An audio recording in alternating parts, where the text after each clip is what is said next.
한일 톱10 쇼에서 현역가왕2 국가대표 탑7과 현역가왕 시즌1 멤버들이 주축이 된 한일 톱10 쇼 멤버들이 맞붙는 현역가왕 가문의 전쟁이 펼쳐졌는데요. 지난번 가문의 전쟁 1차전에서는 역전과 반전을 거듭한 끝에 현역가왕2 참가자들이 우승을 차지해서 양쪽의 희비가 엇갈리는 모습을 보였죠. 이런 가운데 현역가왕 시즌1 가왕 전유진과 현역가왕 시즌2 가왕 박서진의 역대급 빅매치가 성사돼 기대감을 높이고 있습니다. 박서진은 당연히 저희가 이기지 않을까 라고 장담합니다. 라면서 2차전을 향한 위풍당당한 출사표를 날렸는데요.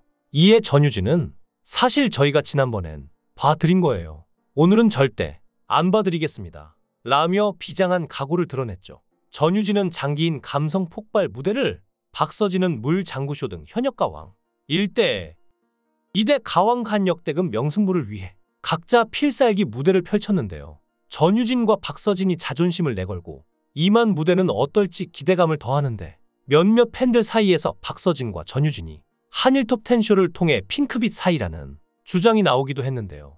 그동안 박서진이 살림남에서 홍지윤과 썸을 타는 듯한 장면을 보여주긴 했지만 이제는 친구 사이라 선을 그었기 때문에 진짜로 박서진과 전유진이 어떤 썸씽이 있는 게 아니냐는 얘기도 나왔습니다. 그럴 수밖에 없는 게 두 사람은 현역가왕 우승자라는 공통점이 있는데요. 실제로 기사에서도 박서진과 전유진을 엮으며 둘을 비교하는 기사를 많이 냈다고 박서진, 전유진 열애설을 주장하는 팬들이 말했습니다. 하지만 두 사람은 선의의 경쟁을 하는 것뿐인데요. 박서진은 1995년생으로 31살인데 전유진은 2006년생으로 20살이죠. 둘이 11살 차이가 나는데요. 성인끼리 연애하는데 나이 차이가 무슨 소용이겠냐만 아무런 증거 없는 이런 열애설은 서로에게 도움이 안 되죠. 그래서 몇몇 사람들이 제기하는 열애설은 그저 주장으로만 남았는데요. 한편 두 사람이 선의의 대결을 펼치는 한일 톱10 쇼에서 이 대결을 지켜본 리는 눈물을 보이기도 했습니다. 사실 박서진도 얼마 전 살림남에서 펑펑 울며 눈물을 쏟았는데요. 박서진의 절친한 후배들이자 트로트 가수인 송민준과 최수호가 시청률 7% 달성을 기념한 버스킹 무대를 준비했죠. 세 사람은 버스킹 3시간 전 SNS 라이브 방송을 켜고 시간과 장소를 긴급 공지한 뒤 추운 날씨 현장을 찾아줄 고마운 팬들을 위해 합동 무대를 준비했는데요.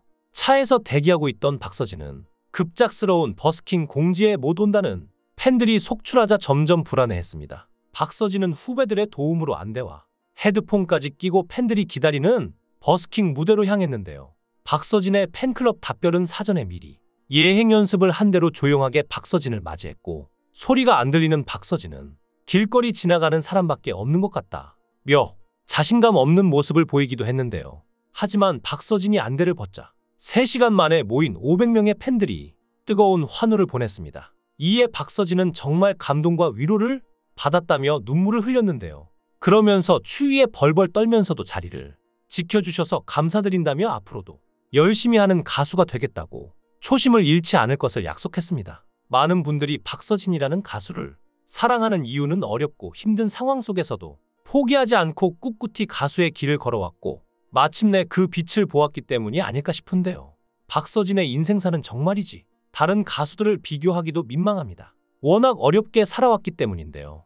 2009년 두 형을 49일 간격으로 각각 간암과 만성 신부전증으로 잃었는데 당시 박서진은 트로트 가수를 꿈꿨지만 고등학교를 자퇴하고 부모님을 도와 뱃일을 했는데 이때 어머니 역시 암 투병 중이었죠. 박서진의 부모님이 재혼하셨는데 아버지 쪽에 아들 셋이 있었다고 합니다. 그런데 첫째 형과 셋째 형이 건강 문제로 하늘나라로 먼저 떠났고 아픈 아버지와 어머니를 대신해 가장 역할을 한 둘째 형이 있었습니다. 실제로 박서진의 둘째 형은 전국을 돌아다니며 돈을 버느라 박서진의 인간극장 촬영 당시 모습이 보이지 않았던 건데요. 그리고 박서진이 건어물 가게를 차린 이유도 형을 잡아두려는 목적이 더 컸다고 합니다. 형이 발전소, 조선소에서 일용직으로 일을 했는데 힘들고 지친 형을 돕기 위해 가게 운영을 맡기게 된 것이었죠. 박서진이 일용직으로 일하던 형을 데리러 간 적이 있었는데 근처만 가도 냄새가 나는 곳이었고 형이 씻지도 못하고 지친 모습으로 나왔는데 너무 마음이 아팠고 형을 도와줘야겠다고 생각했다는데요. 그래서 형을 위해 건어물 가게를 차린 것이죠. 그리고 더 어릴 때는 리틀 장윤정이라는 이름으로 스타킹에 출연한 적이 있었는데요.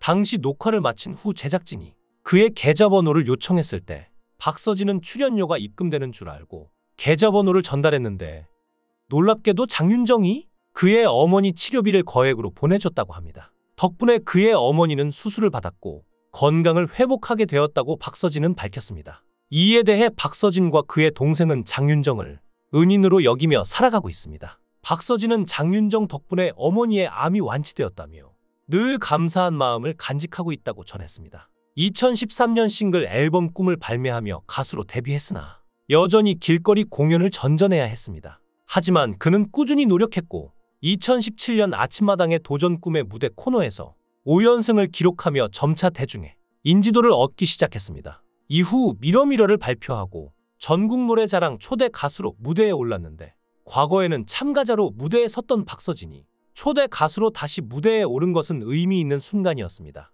특히 박서진은 장구를 들고 무대에 서기 시작하면서 큰 주목을 받았습니다. 트로트와 장구를 결합한 유일한 스타일로 장구의 신이라는 별명까지 얻게 되었죠. 많은 사람들이 박서진이 어릴 적부터 장구를 쳤을 거라 생각하지만 사실 그는 20대 중반에 장구를 배우기 시작했습니다. 당시 무명이었던 박서진은 자신의 이름보다는 강렬한 인상을 남기고 싶었기에 장구를 무대 퍼포먼스에 접목시킨 것이 신의 한 수였죠. 그렇게 부르의 명곡 나는 트로트 가수다 등 적극적으로 방송에 출연하며 내공을 쌓았고 2022년에는 미스터트롯2에 도전했는데요. 하지만 본선 2차전 안성훈과의 대결에서 패배에 탈락했죠.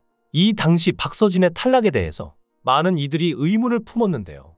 많은 시청자들이 일부러 박서진을 탈락시키고 박서진의 이름값만 사용하고 오히려 박서진을 다른 사람 띄워주는 용도로 사용하고 버린 게 아니냐는 의혹을 제기할 정도로 심각했습니다. 실제로 예고편에서는 박서진을 활용해 마치 무언가 있는 것처럼 하다가 결국 방송을 보면 분량도 적었으니 논란 속 박서진은 탈락했습니다. 하지만 이런 상황에서도 박서진은 자신은 많이 배웠고 미스터트롯 덕분에 성공할 수 있었다고 성숙한 태도를 보였는데요. 그래서였을까요? 탈락 후 오히려 더 많은 인기를 끌었는데 이후 발매한 앨범 춘몽은 흥행에 성공했고 박서진은 단독 콘서트를 열기도 했으며 명실상부 장구의 신으로 어떤 축제든지 박서진을 섭외하기 위해 안달이 났습니다. 그리고 마침내 현역가왕 섭외가 왔죠. 박서진은 1, 2회 방송에는 출연하지 않았는데요. 현역가왕2 제작진은 본선 1차전 1대1 데스매치 현장 지목전이 치러진 3회 방송부터 예선전을 치르지 않은 2명의 미스터리 현역이 추가 투입되는 방식을 도입했는데 이 가운데 한 명이 박서진이었습니다. 예선전을 치르지 않았다는 것 때문에 공정성 논란이 일어나기도 했지만 결국 박서진은 무대로 그런 논란을 없앴는데요. 박서진은 본선 1차전 현장 지목전에서 최수호의 지목을 받아 출전해 미스미스터의 광대를 불러 396점을 받았죠. 예선을 치르지 않은 데 대한 페널티로 50점이 차감됐음에도 346점으로 104점에 그친 최수호에게 낙승을 거두며 자신의 실력을 증명하는 무대가 됐습니다. 또한 본선 2차전 팀 미션 릴레이 팬심 사냥에선 애녹, 김경민, 노지훈, 한강 등과 함께 애녹 팀으로 참가했는데 1라운드 단체전은 166점으로 최하위에 머물렀으나 2라운드 듀엣전에 김경민과 함께 등장한 박서진은 최고점인 191점을 받아 팀을 구해내는 영웅이 됐죠. 이후 3라운드 트리오전과 4라운드 에이스전에서도 선전한 애녹팀은 결국 1위에 오르며 다음 라운드 진출을 확정했는데요. 이후에도 박서진의 활약은 계속됐습니다. 본선 3차전 1라운드 한곡 싸움에선 김경민과 붙어 197점을 기록하며 20명 가운데 3위를 차지했으며 2라운드 뒤집기 한판에서도 483점을 받아 총점 680점이 돼 2위로 준결승전에 진출하는 저력을 보여줬지만 준결승전에서 위기에 직면했다며 박서진이 탈락하는 게 아니냐는 팬들의 걱정을 사기도 했는데요. 박서진은 1대1 장르 대첩으로 치러진 1라운드에서 104점으로 13위가 돼 탈락 후보군에 이름을 올렸죠. 하지만 다행히 2라운드에서 717점을 기록하며 부활에 성공해 총점 951점으로 공동 7위가 돼 결승전에 진출했는데요. 그렇게 마지막 결승전까지 기량을 뽐낸 덕분인지 압도적인 평가로 1위에 등극할 수 있었습니다. 지금 박서진이 사랑받는 걸 보면 이렇게나 많은 사람들이 좋아하는데 원석을 먼저 알아보신 팬분들이 정말 대단하다는 생각이 드는데요. 이제 박서진은 앞으로 현역가왕 콘서트로 또 좋은 모습을 보여줄 텐데요. 이제 이어지는 한일 대항전에서도 어떤 모습을 보여줄지, 이번엔 또 어떤 다른 무대를 선사할지 궁금해집니다. 여러분은 박서진을 응원하시나요? 여러분들의 의견을 댓글로 남겨주세요. 시청해주셔서 감사합니다.